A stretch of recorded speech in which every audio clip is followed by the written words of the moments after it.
bagay na gusto ko pong linawin galing po sa PICO dahil dapat po sa inyo ang unang-unang pinanggagalingan ng tamang balita. At ako naman po, kapag tama yung balita, ako po mismo ang nagpapalawak nito sa pamamagitan po ng social media ko at sa aking mga kasama. Ito pong mga nakaraang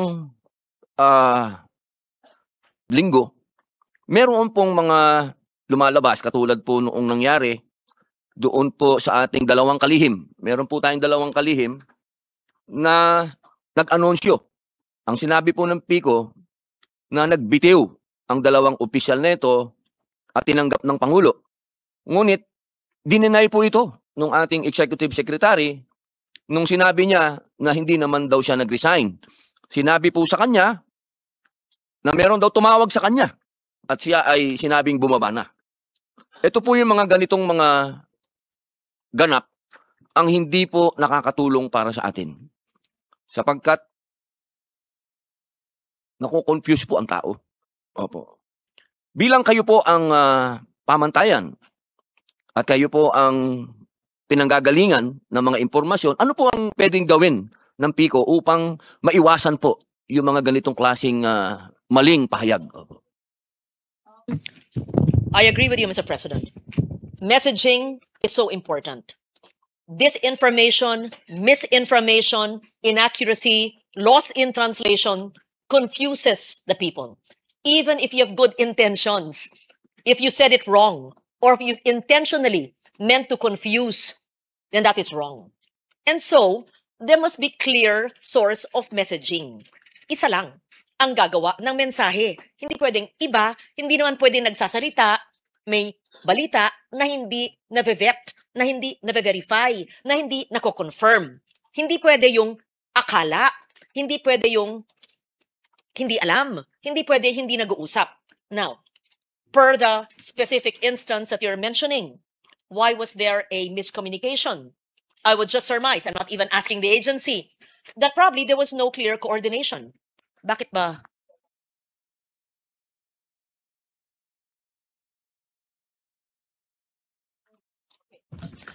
The PCO secretary says that the announcement given by the president himself was conveyed to the PCO, and that is the source of their declaration or their message.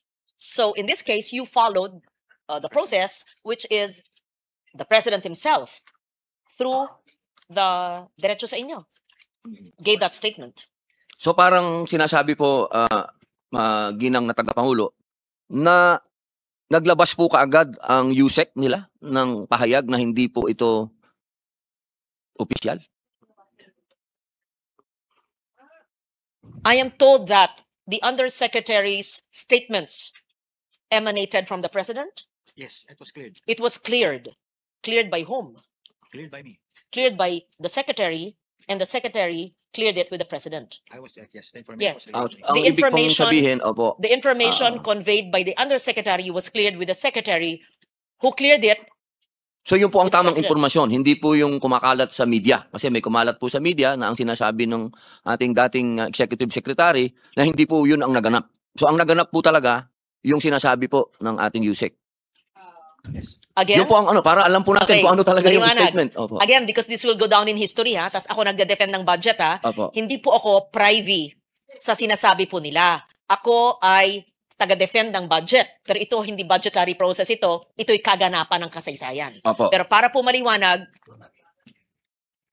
may mga side, you want to go. You can say it in the microphone, yeah. Just so that it's clear. Because I'm saying this so that it's clear that I am the messenger I'm trying to explain.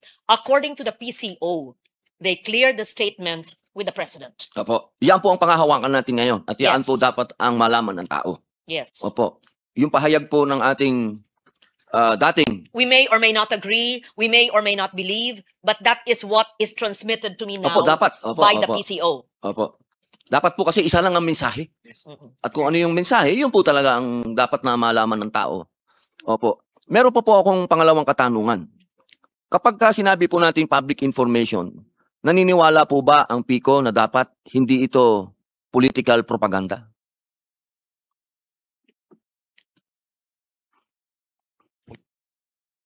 Ang public information po, dapat hindi political propaganda. Dapat po ay katotohanan, hindi ba po? Absolutely.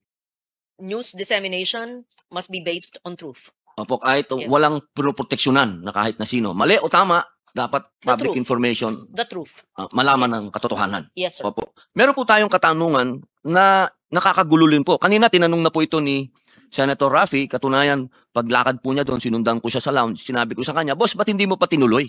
Tinanong mo na eh. Yung patungkol po sa mga troll, ito po kasi ay kalat na kalat.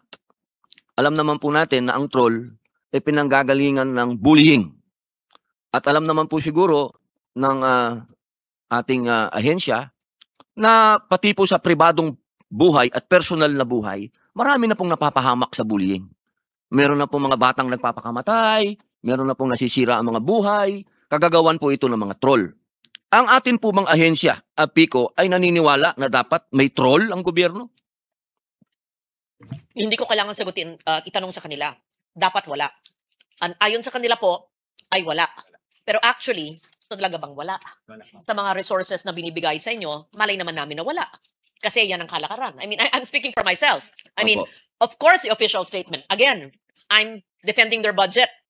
And I'm only saying this based on what is transmitted to me. But, not that I don't believe you, Secretary, but because it happens in real life, we don't know. So, I am told they do Na wala not have po. trolls. Opo. I am told they do not use government funds for fake news and trolls. All But- organic supporters.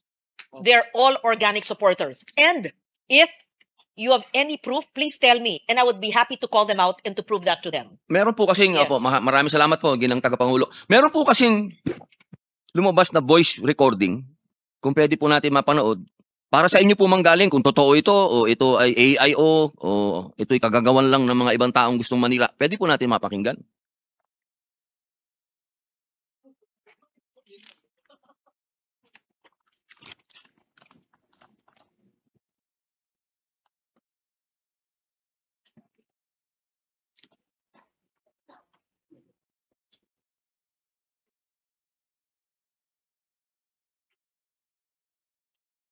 Habang wala pa po, ako po ay merong final na bill kasi. Ang tawag po natin dito ay Anti-Troll Farm Act. Kung pagbabasihan po natin yung sinabi ng ating mahal na senadora na ang gobyerno ay hindi dapat kinukonsinti ang troll farm, maaari po ba nating malaman kung Hawak na nangingi ayan na po. ka na naman ng dagdag. Puro palpak naman yung mga vlogger mo. Pasensya na, madam. Ginagawa naman po namin lahat yung mga script na pino-forward sa amin eh. Sinunod naman po namin. Puro nga kayo palpak eh. Puro kayo hinang budget, wala naman nangyayari. Ilan ba hawak mo na class A? Wala po akong hawak na class A. Puro class D lang po. 20 na troll. Sino-sino yan? Yung grupo po ni Madarahog, kasama sila Rosalinda at taga Bukid. Yan ba yung matandang mukhang gorilla na puro live ang pinagagawa? Yes po, madam. Sila din po yung humingi ng dagdag sa budget nila weekly. Talagang kapos Hindi na. na kami magdadagdag. Puro naman walang kwentang ginagawa ng mga yan. At puro kayo kabubuhan sa totoo lang. Puro kayo palpak. Ang sakit na magsalita, madam. Masakit ba? O masakit na ang Eh, bulsa? sa totoo lang, nag-aabono na nga ako sa Wala akong pera. Dahil sa kahingi nito si Madarahog. Wala akong pakialam at problema mo yan. Napakabobo ng mga kinuha mo. Ay, nagsasawa na rin po ako, madam. Ganito na lang. I resign. Starting today. And remind lang po kita. Recorded to pag-uusap natin. Shit! Pinatayan ako. Ayon po sa mga pwede niyo pong sabihin hindi sa inyo galing ito Opo. Hindi ko po sinasabing sa inyo galing ito. Opo. Ang sinasabi lang po nila, ito daw po ay boses ng USEC. Sa totoo lamang po ba? Sino po ba ito? I have no idea. I was about to ask you, Opo. who is it supposed to be? Can you please state on the record? Ang sabi po nila, ito daw po ay voice recording ni USEC Claire Castro. Na daw siya po ay may kausap ng mga vlogger.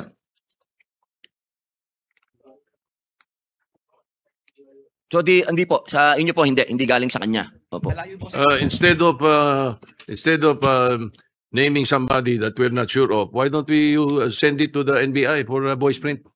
Imbis na Yes, nanguhula tayo, it would- nagbabagay tayo ng pangalan. Because You're I cannot- mentioning the name of Yusek or Attorney Castro. It's unfair for her. I-print nyo na lang sa voice print na lang sa NBI.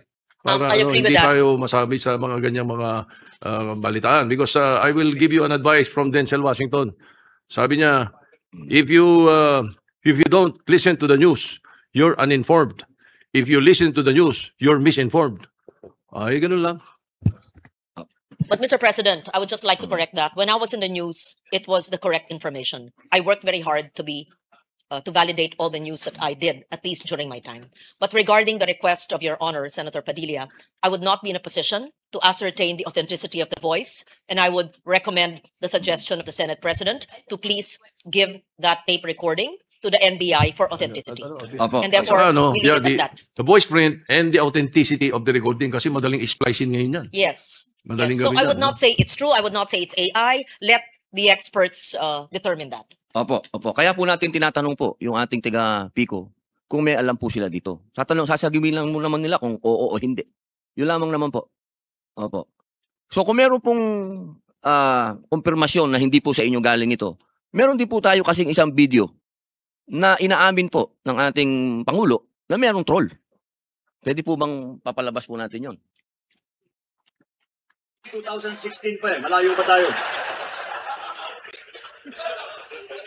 Nag-start talaga ito dahil noong 2016 nagpo-protesta tayo, wala tayong makuha na oras sa ABS, wala tayong makuha sa Channel 7, wala tayong makuha sa Inquirer, wala tayong makuha sa Philstar, binabanat-banatan tayo ng Rappler. Eh sabi ko, the only option that we have is social media. Kaya June kami nag-concentrate. Kaya nag-hire ako ng libo-libo na troll army. Ipapakilala ko sa inyo ang ating... So yun lamang po. Uli, tatanungin ko po kayo. Wala, ito po pwede natin pa-imbestigahan ulit kung gusto po ninyo. Kung ito galing talaga sa tunay o ito po gawa-gawa lang ng AI o ano. Tanong lang po uli. I would like to inform you that that was a joke. He meant a joke because tinitira siya ng mga troll noon. So ang ginawa niya, kunwari meron siya sariling troll. But I assure you that because I know it for a fact. But anyway, you go ahead with your question. Apo. So ito po, tanong lang po uli. Kung joke man po ito o hindi, kayo po ba sasabihin niyo uli sa amin at naririnig po ng taong bayan na wala kayong troll sa gobyerno? Yun lang po kailangan natin linawin. Opo. So, babalikan ko po kayo. Kung wala pong troll ang gobyerno, inaasahan ko po ba na itong ating bill na Senate Bill number 1490, ang Anti-Troll Farm Act ay susuportahan ng Pico? That is against fake news, and I would like to study it and enhance it further, and even join Your Honor as co-author. And I would like to ask the PCO, Dave Gomez was a newsman, really respected newsman, Kilala ko po si veterano.